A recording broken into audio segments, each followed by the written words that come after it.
Depois que a gente fala o sim na igreja, casamento.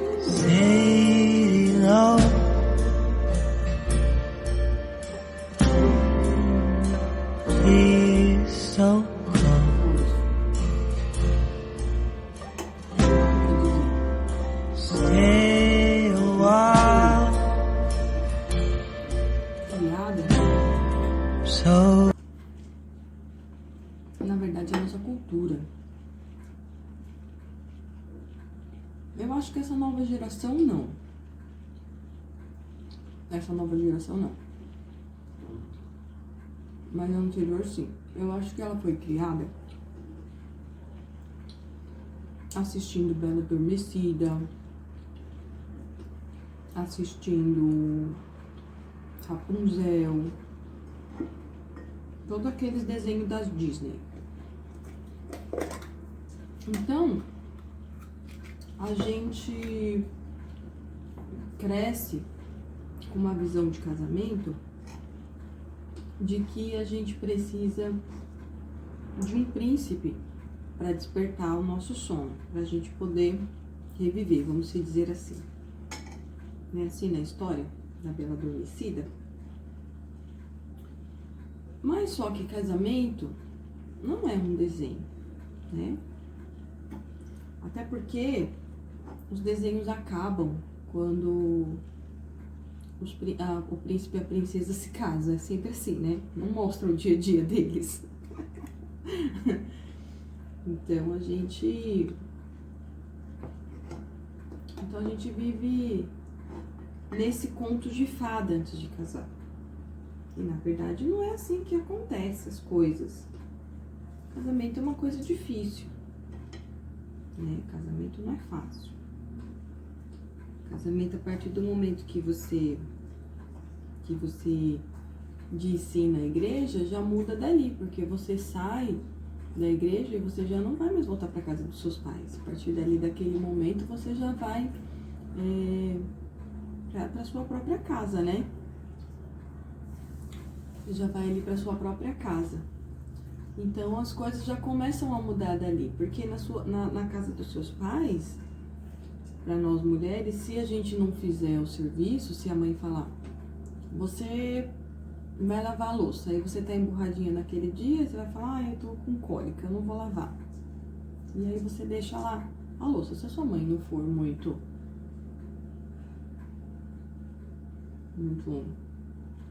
sistemática, muito enérgica, né? Muito brava, como a mãe do Isaac, nossa mãe vai deixar você descansar naquele dia.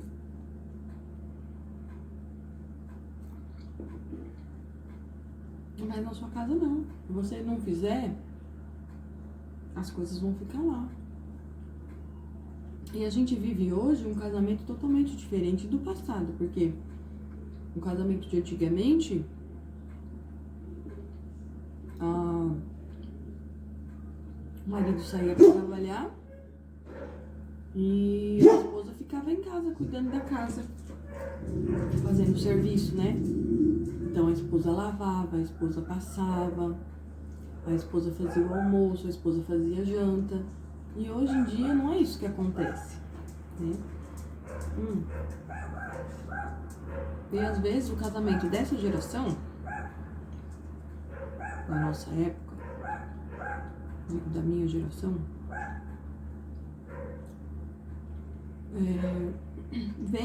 vem desse casamento, né? Vem dessa época que as mães faziam as coisas. Alguns não, mas uma boa parte sim. Então, os moços já entram num casamento vindo de uma família que cuidava deles. Então, aí, quando eles se deparam num casamento que a esposa levanta cedo e foi trabalhar, então, se a esposa não lavou a louça da janta, a louça vai ficar lá até ela chegar. E dependendo da carga horária dela, vai passar o dia lá, na pia, porque ninguém vai fazer. Né? Então já começa daí. Já começa daí. Então, o casamento não é um conto de fadas. A realidade do casamento é outra, né? São duas pessoas diferentes, duas opiniões diferentes, duas culturas diferentes, pensamentos diferentes, personalidades diferentes, criação diferente. É tudo diferente. Para isso existe o namoro. Para você conhecer, para ver se vai dar certo. Mas se a gente for falar no dia de hoje, os casamentos ou os relacionamentos de hoje não se compara com os de antigamente. O da minha geração já não se comparava com a da geração da minha mãe, quanto mais agora. Dessa geração, digo, dos nossos filhos. Então, tem que haver um equilíbrio. Para manter um casamento, precisa haver um equilíbrio.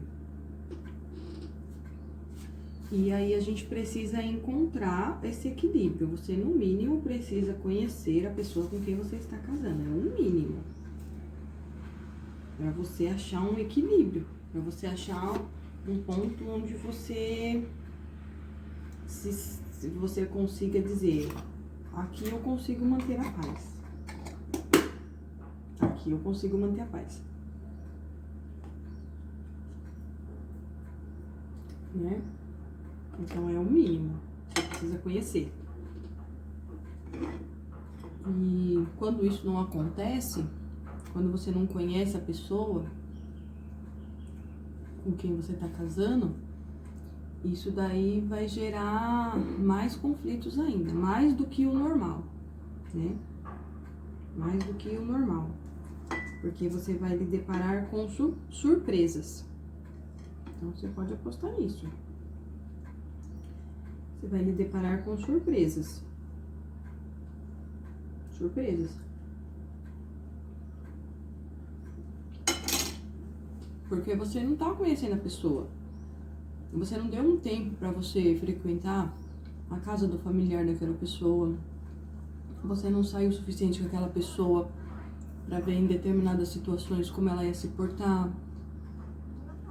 Você não deu tempo suficiente para poder sentir a sinceridade quanto àquela pessoa, né? Isso tanto do homem quanto da mulher. Hoje em dia as coisas estão tudo muito igual, né? As mulheres lutaram e lutou e chegou e conseguiu o seu espaço, né? E eu particularmente, quando eu iniciei, eu tinha um pensamento. Antes de eu me casar, eu tinha um pensamento. Hoje em dia, hoje eu penso diferente, tanto que eu levo um lema comigo, que se a gente nascesse com o entendimento de uma pessoa casada, a gente sofreria bem menos nesse mundo. A gente, sem dúvida, a gente não sofreria tanto se a gente nascesse com esse entendimento. Mas só que as coisas não acontecem dessa forma por vários motivos, por N motivos. Às vezes, isso daí vai abrir um leque de assunto e a gente vai acabar se perdendo no conteúdo. Mas só para pincelar, por questão religiosa, por questão financeira, por questão de personalidade mesmo. Então, por vários motivos, né? Mas a questão é, tá bom, eu casei, não fiz o certo, tal, não conheci e tal. Tem jeito? Tem jeito sim. E a primeira coisa que você precisa saber é se você quer estar casado, quer manter seu casamento. Você vai querer manter seu casamento?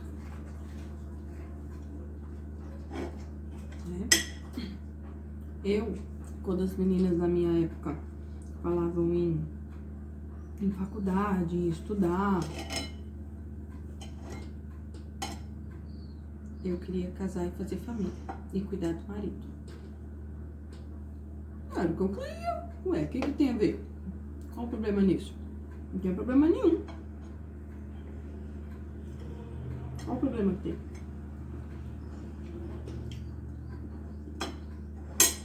Mas eu nunca achava a pessoa correta que me trouxesse uma segurança para poder chegar nesse ponto de casar. Então os meus relacionamentos nunca eram duradouros.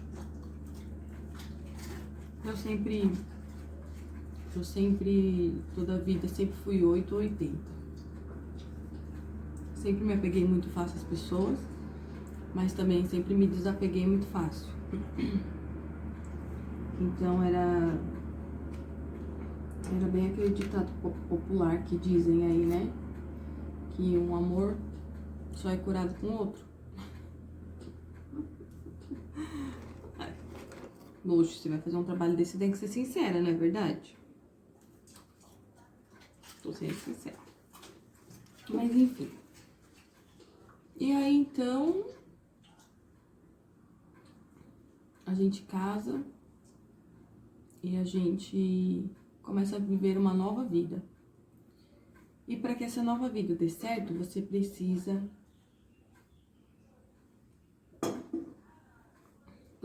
querer estar casado. No mínimo.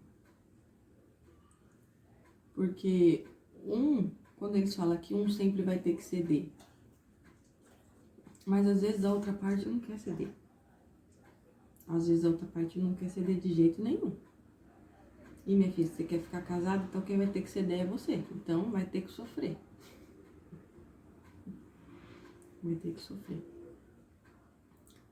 E são coisas do dia a dia que vão te ensinando, né? Mas assim, se você mudar alguns conceitos, talvez você sofra menos. Talvez você supere mais fácil. Talvez você não cometa tantos erros. Talvez você não deixe o seu casamento cair em tantos erros, em tantas ciladas. Porque existem princípios e valores que o mundo impõe hoje, que se você quiser ter um casamento saudável, você não pode ceder a esses caprichos seculares, essa modernidade. Então, a partir do momento que você casa, você precisa estabelecer que o seu lar, ele é sagrado. Ele é um santuário, na verdade, ele é um santuário. Porque se você não fizer dessa forma, você vai, à medida que você for conquistando as coisas, né, para uns com bastante facilidade, mas para a grande maioria com grandes sacrifícios, né? Então, à medida que você for conquistando essas coisas, você vai perdendo muito rápido, muito rápido. Muito rápido mesmo. Então, você precisa aprender desde já que o seu lar, ele é um matrimônio sagrado. Você não pode abrir para qualquer coisa. Não pode deixar entrar qualquer coisa na sua casa. Porque senão você está correndo um grande risco de colocar o seu casamento em ruínas. Isso se você pode ver assim, isso são em várias religiões, né? A gente vai falar assim, é por conta da religião. Não, não é por conta da religião.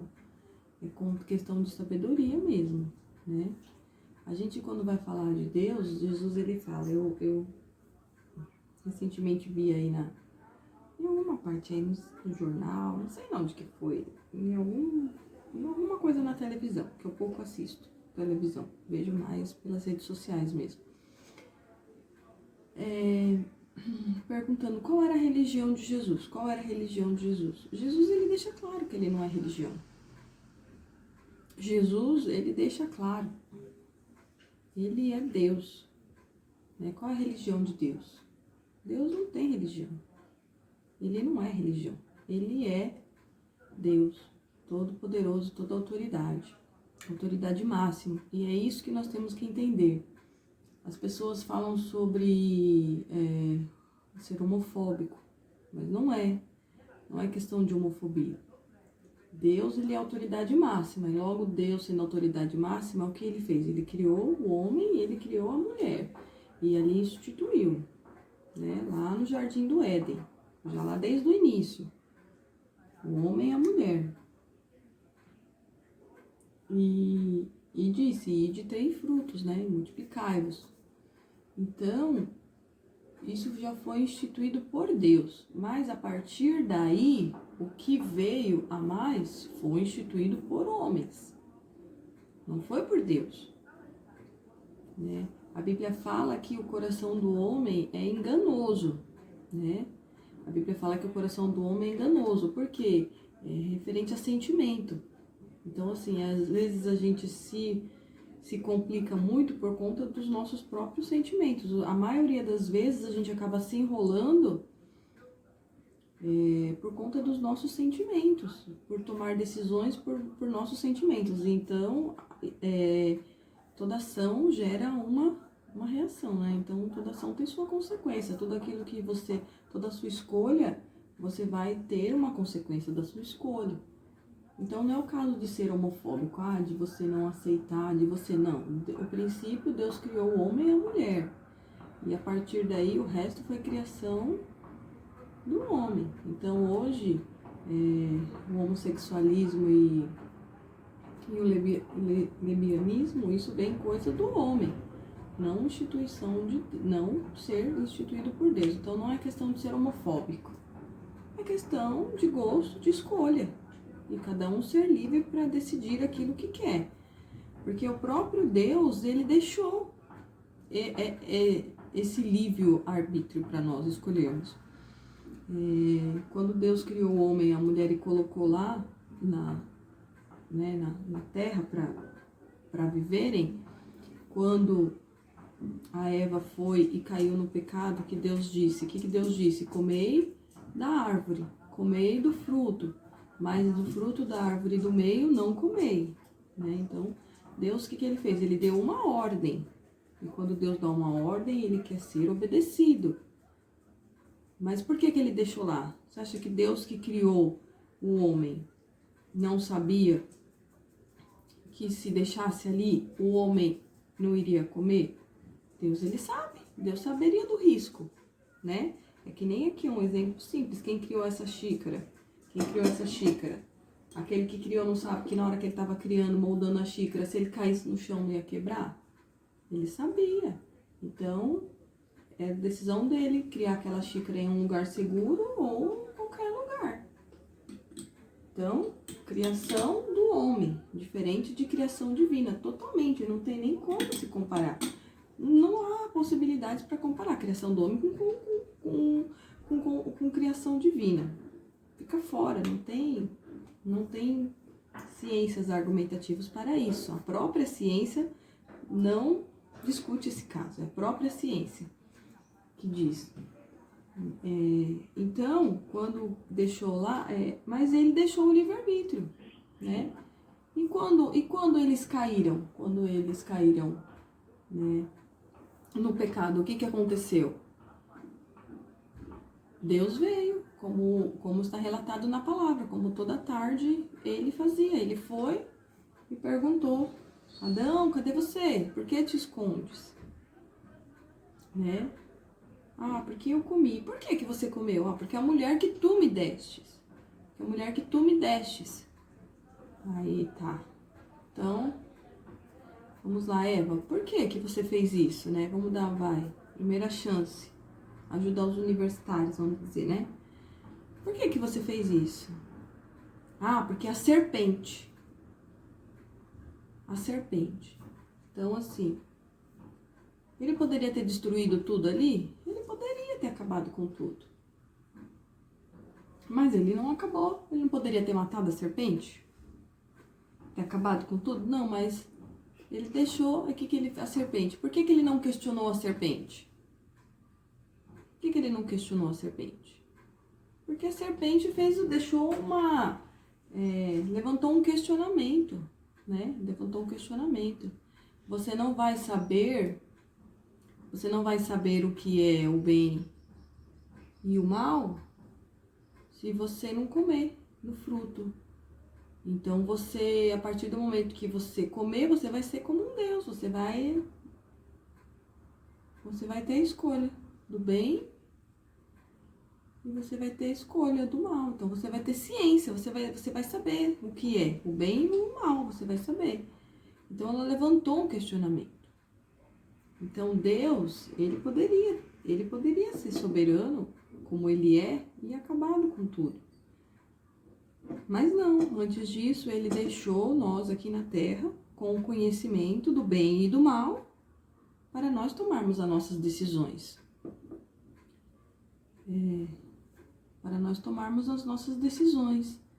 Então, tudo aquilo que a gente fizer, todos os nossos atos, né?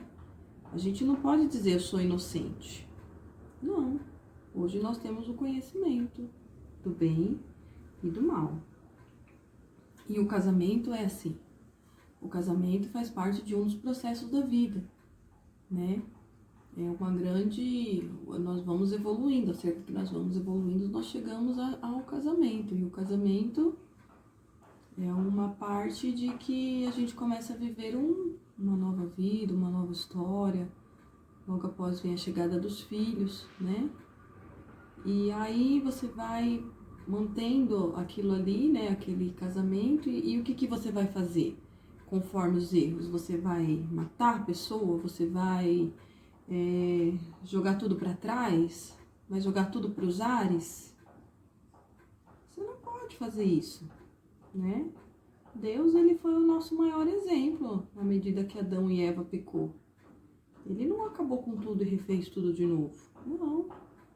Ele falou, você vai agora viver mediante com as suas próprias escolhas. Agora você vai viver com o conhecimento que você buscou. Né? Então a gente não pode encerrar um casamento, largar a mão, abrir mão por conta de erros. Né? A Bíblia, muitas pessoas falam, mas a Bíblia fala sobre traição, né? Então assim, mas isso a gente sabe, se você não sabe, você vai saber agora que isso não é a vontade de Deus. A vontade de Deus é que aquilo que Deus uniu não separe o homem, né? Não separe o homem. Não é ao ponto de que ninguém vai separar. Ninguém vai separar, porque foi Deus que uniu. Não vai separar se você não quiser. Então não separe o homem, não separe. Tá acontecendo certas coisas? Tudo bem, não separe. Vai aprender a lidar com certas coisas. Caiu e quebrou a xícara, eu vou jogar lá no lixo? Quebrou só onde eu seguro. Eu vou jogar no lixo? Só por estética? Não, vou tomar segurando na própria xícara, sem ser onde apoia aqui, não, onde segura, né? Sem ser no apoio correto. Mas eu vou segurar. Vou continuar. Então, o que Deus uniu, não separe o homem, não separe. Mas por conta da prostituição. Por conta da prostituição, sim, Deus permitiu. Mas Deus, ele abomina. Ele lhe dá o livre-arbítrio? Ele dá o livre-arbítrio. Mas ele quer que você vença, que você supere essa fase, que você passa por isso, você é capaz de superar. Vai sofrer, vai doer? Vai sofrer, vai doer, mas você é capaz de superar, né? Porque existem coisas na nossa vida que a gente entra, mas existem coisas na nossa vida que as pessoas nos colocam. Então tem situações da sua vida, da minha vida, que nós vamos viver, mas não foi por escolha nossa, foi porque a pessoa fez com que a gente passasse por aquela situação. E você vai precisar aprender a passar pelaquela situação, né?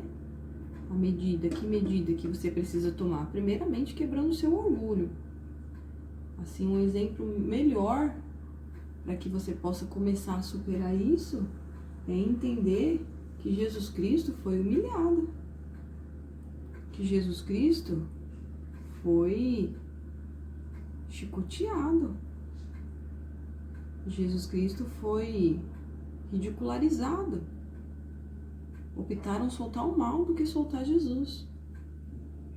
Solte Barrabás, deixe Jesus pagar o preço. Então, entender que Jesus passou por isso, foi humilhado, né? Segunda coisa é que você não é a única pessoa, meu filho, que passa por isso. Várias pessoas ao seu redor passam por isso. Você não está sozinha, né? Se o seu medo é ser envergonhado porque, e agora o que será de mim? Não, você não está sozinha. Você não é a única pessoa que passou por esta situação. Então, você é capaz de suportar, de superar. E ser feliz, sim. Mas depende muito mais de você do que das pessoas. Porque, a princípio, a gente quer que o quê? A reação é de que nós queremos que as pessoas morram, que as pessoas sumam, que as pessoas sejam abduzidas e todas elas que causaram dano junto com a gente. Mas isso daí é orgulho próprio e vai contra os princípios bíblicos. Então, voltando lá no início de tudo, poderia extinguir a serpente, botar um efeito sobre a vida de Adão e Eva e eles fossem felizes para sempre. Não foi assim que aconteceu com eles e não vai assim que vai acontecer com a gente. Então eu digo pra você, não adianta você ficar mudando de relacionamentos. Não adianta você ficar renovando seus relacionamentos. Isso não vai trazer felicidade pra você. A sua felicidade pode promover, satisfação para sua carne, para o seu ego, a princípio, mas depois as brigas vão ser as mesmas. Porque o casamento se baseia nisso. O casamento não se baseia em viagens e passeios. O casamento se baseia assim, em passar, lavar e cozinhar. E alguém tem que fazer isso, né? E para alguém fazer isso, alguém precisa estar feliz para fazer isso feliz. Mas eu acho que essa reflexão, eu acho que hoje a gente já refletimos demais, né? Então, o que eu deixo para os iniciantes do casamento, não desista. Porque as circunstâncias virão, no começo, no meio e até no fim. Até no fim elas virão.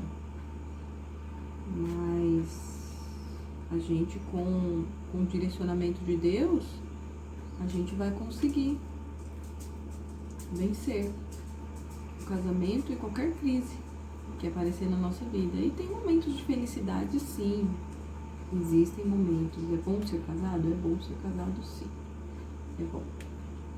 Não imagine você vivendo sozinho nesse mundo. É muito ruim. Ninguém nasceu para ser sozinho. Assim Deus já viu, né? Não é bom que o homem viva só. E fez uma ajudadora. Tá bom? Espero que essa palavra, essa reflexão, esse momento possa dar motivações a você. Que o Espírito Santo de Deus consiga trabalhar no seu coração através dessas palavras, através desse momento que nós passamos juntos.